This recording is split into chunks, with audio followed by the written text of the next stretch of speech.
falando da Parashat Shavua com o Rabino Rolim Hadid e a gente está agora se aproximando de Shavuot. Talvez semana que vem a gente conversa um pouco sobre Shavuot, já que é a véspera de Shavuot. Essa semana a gente começa um novo livro Bamidbar no deserto. E no deserto existe uma coisa interessante, como tudo na Torá, que é uma organização da parte de Deus, né, das leis que são detalhadíssimas que existem, que coloca uma ordem aqui na Torá, que cada tribo tem a sua colocação exata em volta do tabernáculo. Quem está no sul, quem está no norte, leste, oeste. Em torno do tabernáculo existiam a tribo de Levi, que estavam divididas também, cada um na sua posição em volta. E em volta da tribo de Levi estavam todas as outras tribos. Cada tribo tinha a sua posição. E um ponto interessante aqui que se traz, a princípio é lógico que se Deus colocou cada um nessa posição, existia uma coisa mais profunda, interior, espiritual, que cada um tinha na verdade uma posição que era a posição mais apta para poder desenvolver o seu potencial espiritual naquela posição, tanto na posição onde estava, de acordo com o tabernáculo, como também quem está do lado de quem está na frente de quem está atrás de quem, cada um tinha a sua posição, suas características ideais. De acordo com isso também a gente encontra a tribo de Keat e a tribo de Reuven, que eu quero conversar um pouco. A tribo de Keat estava no sul do tabernáculo, mais um pouco ao sul do tabernáculo estava a tribo de Reuven. A gente sabe que de Keat saiu um grande problema que a gente vai na continuação das Parashiot, que foi o Korach. Korach que foi se levantou contra Moshe Rabbeinu. E junto com Korach se juntaram também várias pessoas também, que depois a Parashá Urashi vai trazer também, que pertenciam à tribo de Reuven. Sobre isso, diz o Pirkei Avot, já e Urashi traz aqui também, Oi Larashá e Oi Lishcheno, ou seja, pobre o perverso e pobre o seu vizinho também. Coitado do vizinho, o que ele tem a ver com isso? Não, porque ele acaba sendo influenciado também pelo Urashá. E aqui entra, na verdade, na minha opinião, uma pergunta muito delicada, na verdade, que é: por um lado, a gente quer influenciar o mundo que se aproxime a Deus, que faça tshuva, etc, etc, etc.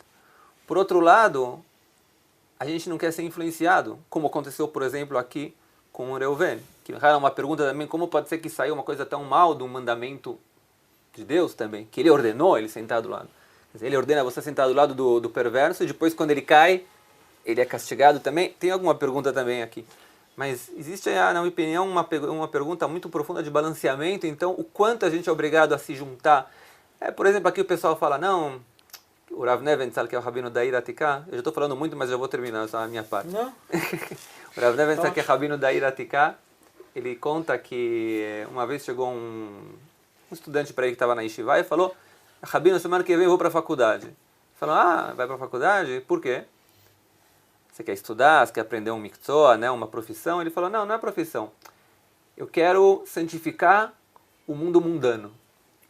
Lá na faculdade eu posso me aproximar das pessoas que não têm conexão com o judaísmo e lá eu vou influenciar todo mundo, fazer todo mundo se aproximar de Deus, mudar o mundo todo. E ele falou para ele, você não é a primeira pessoa que pensou nisso. Ele falou, não, quem foi a primeira pessoa? Ele falou, foi o Lot.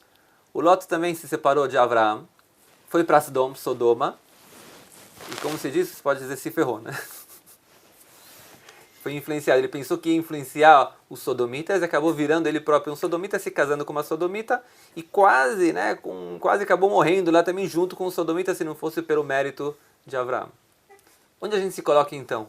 A nossa posição é influenciar ou colocar muralhas em volta e se fechar? Onde está? Então isso realmente a gente pode encontrar reforços para cada lado. Existe um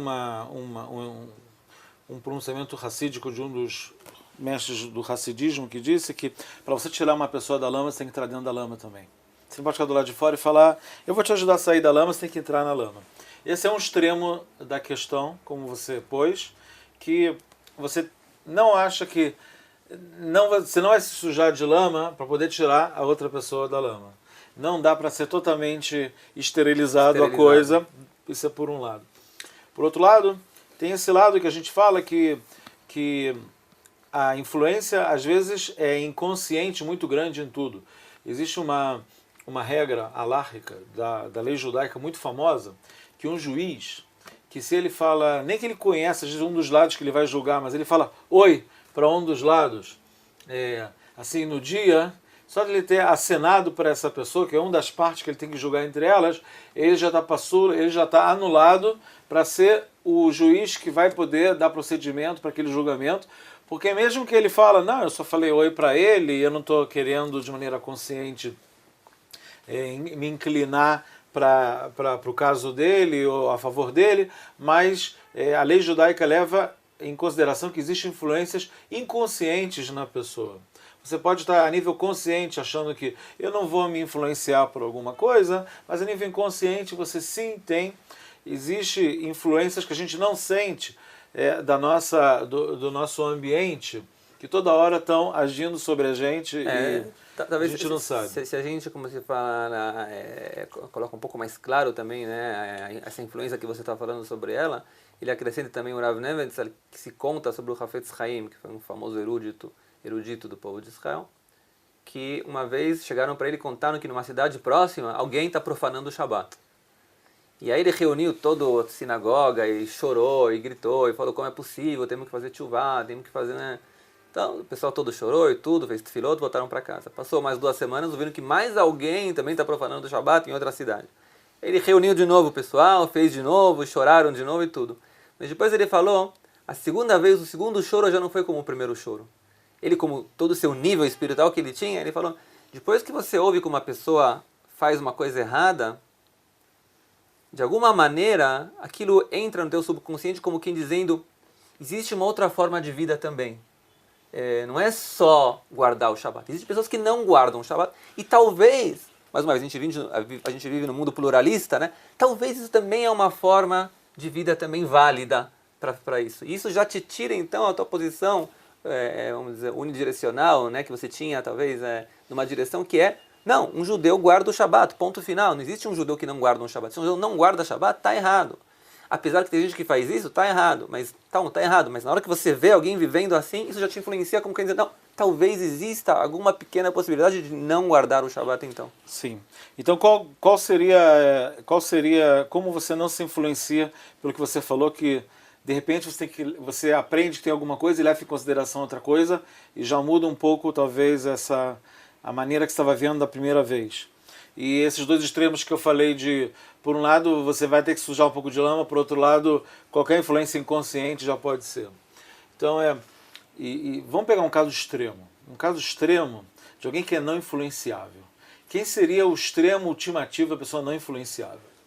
Então, existe uma colocação do Rab Chaim Vital, um dos cabalistas, da literatura cabalista no judaísmo, que ele fala quais são as condições de uma pessoa estudar Kabbalah.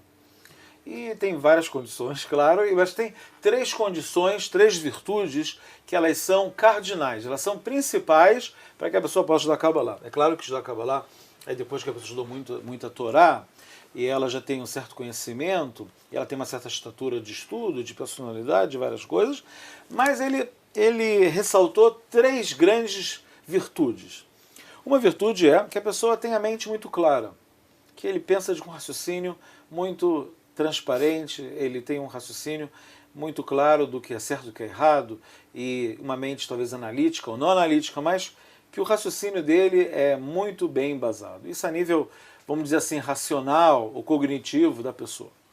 Tem um lado também que é uma pessoa que é totalmente correta, que ela é sincera no sentido do coração dela, que é uma pessoa reta, ela não se corrompe por qualquer coisa. Isso até agora dá pra gente entender. Uma pessoa não influenciável? Mas não influenciável, eu já vou chegar no não influenciável. Ela é uma pessoa reta, completamente reta. E a terceira coisa, não sei em português qual seria o termo para isso, em inglês seria self-reliance. É uma pessoa que se auto-baseia. Uma pessoa que se auto-baseia é uma pessoa que ela é muito pouco influenciável por fora e ela está muito bem baseada, ela sabe o que ela está fazendo e a sociedade influencia ela de maneira mínima possível que um ser humano, que você pode imaginar que uma pessoa se influencia, é isso. Agora, se a gente for analisar essas 3 qualidades, elas estão juntas. Que para você poder chegar a esse nível de não estar influenciado, você tem que pensar bastante e raciocinar bastante. O que você tem que raciocinar? Uma das coisas que tem que raciocinar é isso que foi falado antes, que muita influência é inconsciente. Então, uma das coisas que você tem que pensar é, você tem que estar consciente das influências inconscientes. Uma coisa é, se você está num ambiente ruim, você tem que estar consciente que você está num ambiente ruim. Que a primeira coisa de você se afastar de algo que é ruim é você estar, como você fala, no início da cura, você saber o diagnóstico. É tirar o inconsciente para o consciente. Você trazer consciente. Se você, primeiro, um cara que é fumante, inveterado, o cara não para de fumar, se ele não está nem consciente que ele está com mau hábito, ele nem admite, não, eu fumo só um cigarro por dia. Na verdade, ele acaba 2 maços de cigarro. Então, ele tem um problema de consciência. Que a primeira coisa que ele tem que fazer é trazer para a etapa da consciência dele, que ele, até em processo de tirar uma pessoa do vício, é uma das etapas muito importantes, que você primeiro tem que trazer algo para a tua consciência. Isso é a primeira coisa. Isso tem um lado racional, e tem um lado que, outra virtude que eu tinha falado, Rav Chaim Vital, que é da tua, você ser a pessoa correta, é que você precisa também ter uma honestidade interior, de admitir um erro. Por um lado, tem um esforço de consciência, de você se conscientizar. Agora, eu posso me conscientizar? Tá bom, ok. Eu me conscientizo. Eu me lembro uma piada que sempre falavam que em seminários de Hazara B'Teshuvah, de judaísmo para brasileiros que traziam códigos da Torá, que mostravam coisas verdadeiras, aproximar pessoas leigas, aproximar do judaísmo, mostravam códigos impressionantes da Torá, e as pessoas falavam, uau, que impressionante, e a reação dos brasileiros é muito interessante. Muitos brasileiros falavam, uau, isso aí é espetacular, impressionante, mas não é para mim. Tipo, não quis falar o quê? Que muitas vezes nós, pela cultura brasileira, a gente admite intelectualmente uma verdade, mas não profundiza uma coisa, em termos práticos. Mas em termos práticos não, porque às vezes falta pra gente estar aprimorado a nível ético, a nível moral, de receber sobre a gente essa verdade. Ok, é muito bom, mas eu não estou nesse nível, ou eu não posso chegar nisso e tal, é difícil para mim. É aquela coisa que você tem que estar mais afiado a nível da tua honestidade. Então, se você tem essas 2 bases da consciência e da honestidade, você pode estar menos à mercê de influência.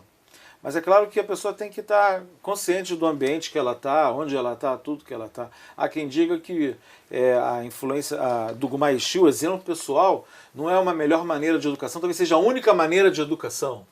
Você acha que você não se influencia? Ou também tem, até em português, faça o que eu digo ou não faça o que eu faço, que uma criança ela escuta às vezes o que o pai fala, mas ela vê muito mais como os pais agem do que como os pais falam. Porque é uma influência inconsciente. Até falam que a comunicação entre pessoas, só falam que 10% só, algo assim, é a fala, é o que a pessoa está falando. Mas tem toda não verbal, mensagem averbal. A não verbal, como você está sentado, como você está falando, como você está gesticulando, como você está olhando, isso é muito forte. E a gente menospreza isso realmente. E isso é muito importante. Eu acho que talvez a gente pode acrescentar talvez mais um pequeno ponto, na minha opinião também, que talvez mais uma maneira também de poder influenciar pessoas sem ser influenciado talvez seja da mesma maneira como se faz um exército, por exemplo. Como se faz um exército? Você tem uma base militar, quando você sai para um ataque, você sai para o ataque, quanto tempo precisa lá, e depois volta para a tua base. Sim. Você não vai viver na região, no território, vamos dizer, guerra. Eu não estou chamando um leigo de inimigo, né? No estado de guerra. Só para comparar. Sim. Só para comparar. Sim. Só para comparar a ideia. Sim. Daí então seria então o seguinte que você sai para se influenciar, você tem que ter o teu território. Se você mora, por exemplo, entre boas pessoas, você tem amigos bons, você está num shiur todo dia, você está numa aula que você participa todo dia de dar filme como se faz aqui em Israel, você tem os teus sites que você está acostumado a ver sobre Torá, você tem o teu ambiente. Ajuda. Desse ambiente que você cria, você pode então sair para, em hebraico se fala gihot, né? Como se fala? Ataques separados. Umas investidas que você faz. Então, eu acho que talvez esse também seria o caminho de criar em volta de você uma influência, né, não só física, né? Também pode ser, hoje em dia pode ser uma influência cibernética, talvez, em volta de você também. De alguns amigos mais próximos, já que você está em contato com ele, telefones, shiurim, etc. E daí pra gente você pode ter mais capacidade para influenciar sem ser influenciado. Hoje em dia, apesar que tem muitos desafios, tem também muitas coisas boas que podem ajudar. Escutar uma shiur pela internet. Um shiur bom de português, por exemplo. Meir TV. Por exemplo, sim. Tá bom, a gente abriu só o assunto é um assunto longo, mas para pelo menos incitar um pouco as pessoas a pensarem no tema, acho que está suficiente. Shabbat Shalom para todo mundo, Shabbat até semana shalom. que vem.